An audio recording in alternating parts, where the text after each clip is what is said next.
Roman Reigns is missing Royal Rumble 2024, apparently. Plus, we have an update on the WWE roster cut, and we had a title change and a return at Impact 1000. It's all in the Cultaholic Wrestling news right now. Don't know whether you've heard, Fraser Porter, but sometimes Roman Reigns is accused as not being around very much. I've not heard that once. He's a very big fighting champion there every single week. Every single flipping week. Well, the latest update suggests that, okay, he might not be around for all the telly, but he might be missing one of the big five next year. I'm glad we've risen to the big five. I'm glad we're including Money in the Bank in the big five, but yeah, he could be. I wasn't including Money in the Bank, I was including Payback. So, okay. I'm kidding. It's Backlash. It's not Backlash.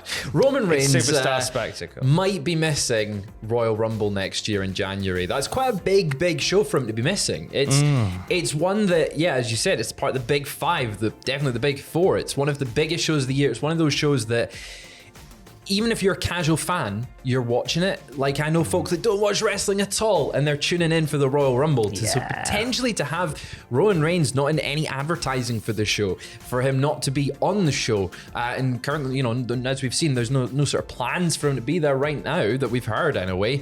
That's a big deal, not have your main champion not on the show, especially in his home state of Florida. And that is the reason for this news story today, is the fact that marketing and promotional material has gone out for the Royal Rumble, and in that first burst of promotional material, it does not feature Roman Reigns. And if they were, and in history has shown us that if they know Roman Reigns isn't going to be part of an event, they'll simply put other people on there. They won't pretend that Roman's going to be there. We've seen occasions in the past where Roman's been on a poster, then removed from a poster. Yeah, they've changed all the marketing to make sure that they're not selling something that's not going to be there. They're not selling a lie. Exactly. As you know, with all things WWE, plans might change. It is a few months out until January. It could change in the fact that he might eventually be on the show. But as of right now, I don't think he will be. You've got so many big matches, and we know WWE's been changing the priority on premium live events, that not every show needs to be rammed. You've got 2 Royal Rumble matches, you've got a World Heavyweight Championship, you've got the Intercontinental title, US title, the Women's World title. There's so many titles you can get on that show that maybe it doesn't need them. Rumble is one of those events where it doesn't necessarily need a marquee world title match of any variety. It's Rumble in it. It's sold on the Rumble, so I kind of get that. But it would be a shame to not have him in any way as part of it. We will see him soon, though. Remember the 4th of November. That is when WWE returned to Saudi Arabia, and that is where, according to the Wrestling Observer, Roman Reigns is set to make his next title defense, and he's expected back on TV in the time leading up to that show to promote said match. We don't know what that match will be yet. But it means we're going to get another Roman Reigns returns graphics, and I love them on SmackDown. We seem to get them fairly regularly. It'll be an exciting match, I'm sure, where whoever he faces. Saudi Arabia matches have been really good, actually. He seems to really knock it out of the park. The one last year with Logan Paul, really great match. My money's on AJ Styles. Oh, I feel AJ Styles. I'm feeling that at the moment. It's been a good week for Roman Reigns. Actually, it's been a good week for The Shield. Sierra Hotel Indigo Echo Lima Dogs, as The Shield have been paid homage to in this year's PWI 500. So the top 10 of the PWI sees Cody Rhodes breaking in the 10. Josh Alexander, former Impact Wrestling champion, at 9. Orange Cassidy in there at number 8. Cheers, mate. Twitter's crying. Okada makes it to number 7. MJF, the AEW World Champion, at number 6. Vikingo at number 5. Excellent. Gunther, the longest reigning Intercontinental Champion, at number 4. And then here's your top 3. Jon Moxley, Roman Reigns, Seth Rollins. The Shield. Deservedly so, they should be at the top. They're at the top of the industry. They have been at the top of the industry for 10 years now.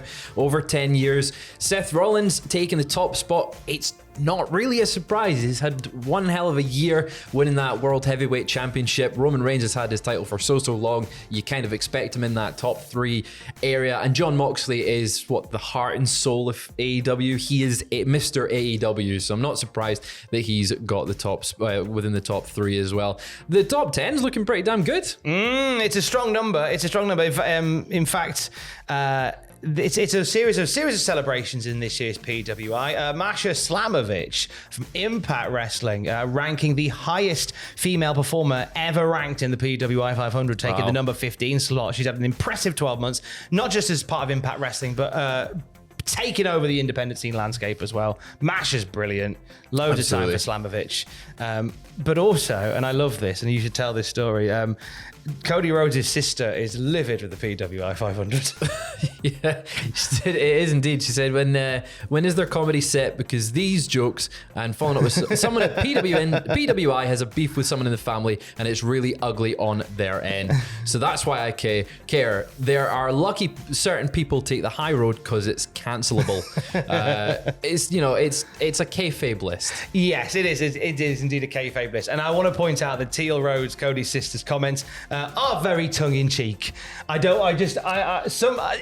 We lose that in 2023, she's keeping don't the we? kayfabe alive. She's keeping the kayfabe Keeping alive. the kayfabe. Livid that Cody's only in there at 10. If he'd won at WrestleMania, he would probably be in that top 3. If he hadn't failed at Mania 10. You let us all down, Cody. You let yourself down. You won, Roman. Dear Lord. sad little life, Roman. You ruined Cody's night. We should get that on a t-shirt. That's become your catchphrase. Yeah, I like now. it. Yeah, I'm stealing it. I like it a lot. The Wrestling Observer today hands us an update on the WWE roster cut situation. We talked in a video earlier today about how there are staff layoffs taking place today at WWE HQ in the wake of the merger to TKO Group Holdings. And with that came a report regarding the roster being cut. House of Wrestling had said that major roster cuts were expected as well. Dave Meltzer's given us an update on that, hasn't he? He has indeed. He says those in charge have been told that cuts won't be in creative and talent. Then again, though, he says UFC employees were told a lot of things about the cuts that ended up not being true, so it's a wait and see situation. Cuts and layoffs are never a good thing. It really sucks that when a company is merging with another company and going, look at how profitable this company is going to be. Look how great this is for the business. They make cuts because they've got people working in similar roles that they don't need. It makes a lot of redundancies. But it is a wait and see situation. We're not quite sure what form these will come in with obviously the track record of the UFC as well. When we know more, of course, on that, we'll let you know more at cultaholic.com. Impact Wrestling's UK Invasion Tour is next month. We can officially announce today that Impact Hall of Famer Gail Kim is coming to the UK. Don't know whether Gail will be competing yet. Of course, she's in action next week in that 10 knockouts tag match as part of a 2-week celebration of Impact 1000. She might get back in the ring, maybe. Maybe, fingers crossed. I mean, that'd be pretty exciting to see Gail Kim in the ring in the UK. She's part of the Impact Tour, which covers Glasgow, Newcastle, and 2 nights in Coventry. We know Gail Kim will be there. Joe Hendry will be there. You'll be there, won't you, Joe? There he is. He's just hanging. Yeah, just hanging out there. Do you want to come say hello today? He's too shy. He's shy, and also he's just eaten quite a messy Twix. So he's got a bit of Twix around his mouth. And everywhere. You could brush it off, and now you're going to stay there. He's fine. Joe Hendry's staying there. Grado's coming over as well. Grado! Thank you. Yeah. Sorry, I didn't get it. Chutzpah that I should the have one. as well as Rich Swann, who was announced yesterday. Yeah. Looking forward to seeing Swann do his thing in the UK. We love Swans over here. Does that mean he belongs to the king? Just the one Swan, actually. Just the one Swan, actually. We've got a bit of Moose. Moose. Similar to swans, we like moose over here. You nearly went for the plural of moose as meese, didn't you? We like meese over here. Your brain thinks the way mine does. And of course, Alex Shelley. Yeah, Impact champion Alex Shelley will be with us as well. Hey, who knows? Maybe nothing's been said yet, but who knows? Maybe his new champion tag team partner might be coming over as well. We're going to touch on that in a moment, but when we speak of Hall of Famers, congratulations, last night on Impact 1000, night 1, Tracy Brooks was announced as the next inductee in the Impact Wrestling Hall of Fame. It was such a lovely moment. Yeah. Where her and Kaz teamed up, her real life husband Kaz teamed up, and then the family get in the ring, and Kaz says, look at the screen, and Tracy Brooks finds out there and then that she's been inducted into the Impact Wrestling Hall of Fame. It's nice when you get really authentic moments like that where it is just completely like their natural reaction, likely didn't know, and that's a really, really cool thing. The Impact Hall of Fame, of course, also getting inducted this year, Mike Tenay and Don West. So it is one hell of an induction year for Impact. And with no shade on Matt Rowell or Tom Phillips, like Don West and Mike Tenay. Don West, rest in peace. So good. Mike Tenay, they are the voices of TNA wrestling. Yeah. They're like, you hear them and you hear that, you gotta be kidding me. And the banter that those two had, sensational. I'm really glad that whilst it is posthumous for Don West, I'm glad that he and Mike Tenay are going into the Hall of Fame. Well deserved. Chris Sabin is continuing to cap off a Hall of Fame TNA Impact Wrestling career. He's now a 10-time X Division champion. He beat Leo Rush last night on Impact 1000. A great result. Motor City Machine Guns, both singles Machine Guns having like a big renaissance in Impact Wrestling over the past year or so. It's amazing to see that they've gone from this tag team that was a little bit undervalued as part of Frontline back in 2008 is now at the top of the company. I really hope Sabin comes over here with that new X Division title and we get to see a little bit of Motor City Machine Guns in action. Wouldn't that be lovely? Oh, mate, I'd be so good. I've been a big fan of the Guns for a long time. We had an Impact return last night as well, didn't we? Did indeed. The one and only Rhino. He's back. It was a really nice moment. It was a cool moment. Get in the ring, ducking under Steve Maclin's big lariat, coming in, big gore. Maclin throws the briefcase out of the ring from Feast or Fired, and who catches it? It's Moose. Moose catches the briefcase. He won, of course, one of the briefcases from Feast or Fired. I'm excited to see what Rhino does. Back in Impact. Now, Rhino's got a more backstage role. He was on the Kurt Angle show talking about that he's now a producer for Impact Wrestling, but that doesn't necessarily mean that he's not going to pop up from time to time, have those marquee matches, work with younger talent to maybe put them into a better position. He's in a great situation to do that, is Rhino. So I think we're going to see a little bit more of Rhino. Not on a full-time basis, but certainly somebody that pops up. I think him and Macklin will end up having a fight at Bound for Glory.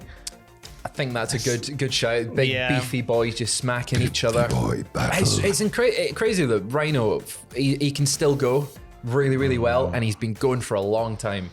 Moose grabbing a briefcase in the iconic Feast or Fired match, in which also Yu Uemura, Crazy Steve, and Chris Bay also got briefcases. In 3 of those briefcases are title matches. One of those is a pink slip that gets you sacked. Oh my God. I love that so much as a kid. I was so excited. We'll find out what is in the briefcases next week on Night 2 of Impact Wrestling, celebrating 1,000 episodes. It's good times had by all.